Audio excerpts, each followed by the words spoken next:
So I watched the third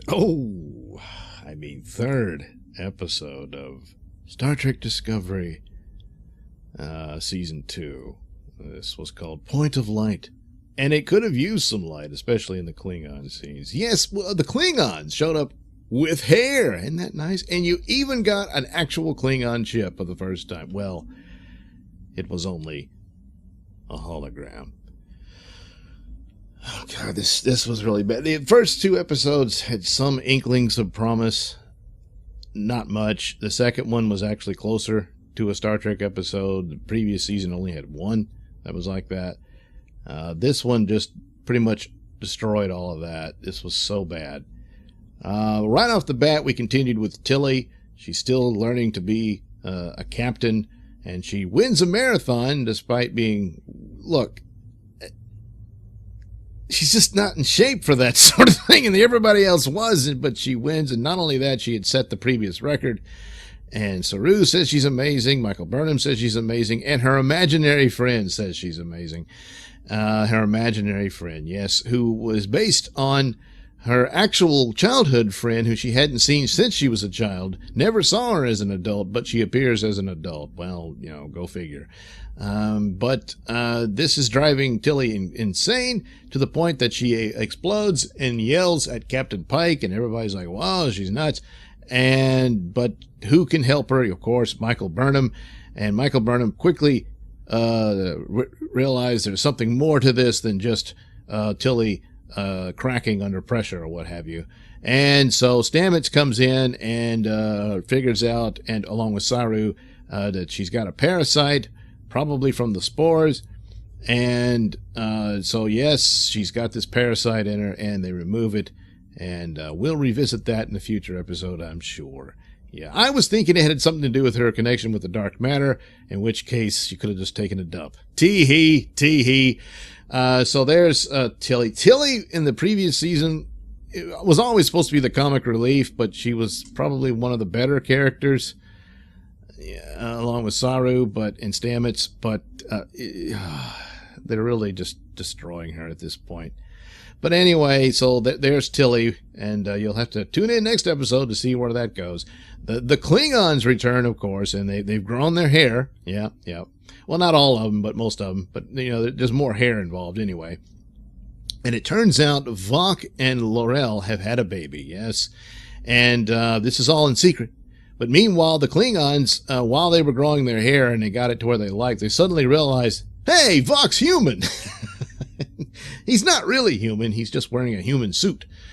This is one of the dumbest things they did in the previous season, where if they knew what Star Trek was and had paid attention to the previous Star Trek series, which was Enterprise, where they actually addressed Star Trek lore and things that were established, and it did a clever story that made it all connect, which the biggest thing was, hey, how come the Klingons don't look like they did in the original series? Well, of course, the original series didn't have the budget or the makeup capability to make them look as alien as they do in the movies and later shows, but you had to come up with an in-continuity explanation, and they did. It was very clever, and they made use of the eugenics experiments that created Khan, and the Klingons wanted that to enhance their strength and their intellect, and so they stole it, but there was a price to pay. That human DNA got into their systems, and suddenly this created a bunch of human-looking Klingons. And so there you go, and you can imagine that the Klingon Empire figured, hey, we could use these human-looking Klingons to better infiltrate the Federation and fight them and whatnot.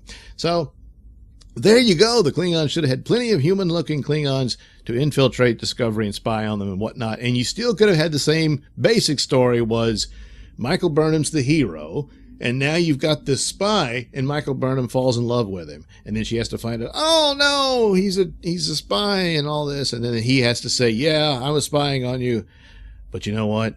Falling in love was never part of the plan, and yet it happened. So, of course, he's in love with Michael Burnham still.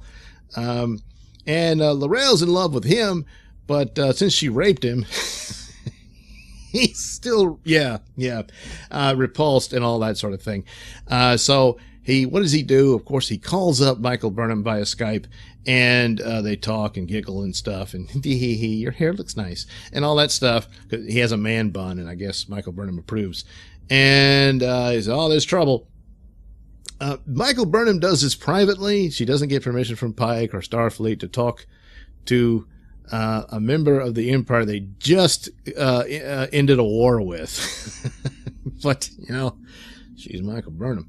So the Klingons were having trouble accepting all this. So there's a coup attempt, and almost L'Rell and Tyler Vok are killed. But then suddenly out of nowhere comes Empress Philippa, now working for Section 31, and she saves them and comes up with a scheme about how you can fake the death of Vok and the baby. So they do. And so L'Rell appears to the council with the severed heads of Vok and, yes, the infant. Yeah. So, fortunately, there's a lake of lava there to throw Vok's head into so they can't check it, and I guess they would be respectful for her dead child. So there you go. She's still in power, but little do the Klingons know she's now kind of a puppet of the Federation. Yeah. Meanwhile, Vok, well, he joined Section 31 too. So there you go. Setting up that we're supposed to be this spin-off series about Section 31. Yeah, sure. So that's all nicely wrapped up, isn't it? So back to the real core story that they're approaching with this season, the search for Spock. So Amanda shows up, and Michael, Spock's in trouble, and you're the only one who can save him. Yes, of course. And we learned that Amanda denied her affection and love to Spock because nasty Sarek, of course, like all men, so stupid, pig-headed. Oh, God, those men and fathers. Ugh. Wanted Spock to be raised Vulcan, so she couldn't be affectionate towards him and all that. Again, here we go again. Total disregard of continuity. We can go all the way back to the original series where Amanda pretty much reveals what Spock's childhood was like. She was very affectionate, very protective of him because the other kids were picking on him because he was half human. You miss that because you don't know Star Trek, and that's what happened. I'm assuming with these people, or they're just going to keep trying to force these square pegs into round holes, or vice versa. And so all that's well established. And of course, even at the time, Spock was embarrassed by his mother's affections because he was so determined to be Vulcan.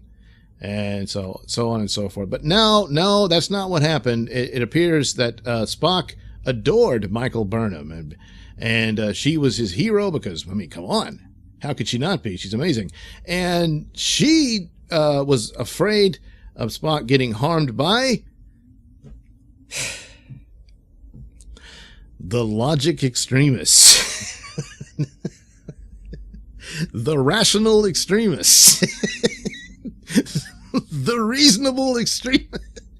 And so this refers back to the first season as well, when Sarek was nearly murdered by a logic extremist terrorist who blew himself up and all this sort of thing. Oh, gosh, so incredibly stupid. But anyway, Michael Burnham was afraid of that because here she is, she's human, and they didn't like that because she's not Vulcan or whatnot. So she ran away, and she spurned Spock's affections, and it broke his heart, and he never forgave her, I guess. And that's why they don't speak. And so, but she's got to get him back to make him the man he's supposed to be. Anyway, this is just awful. And of course, they're just deconstructing and trashing Spock's story. And this show is terrible. It's just not, the only reason to keep watching it is, of course, morbid curiosity as to how bad could it possibly get. Well, just in this episode, we've seen more destruction of continuity, just trashing Spock's character, tearing him down. And when you have to tear down classic characters to make your new characters look good, they're no good. And it's that you can't write good characters. That's what it is. And also we've seen severed baby head. Yeah. But we got a Klingon ship, but only in hologram form. The special effects are still pretty cool. That's it. But yeah, how much worse can it get after this? Well, I'm probably going to be sorry I asked, you know. But yeah, morbid curiosity is the only reason to go forward here with Star Trek Discovery. Thank you for watching and listening.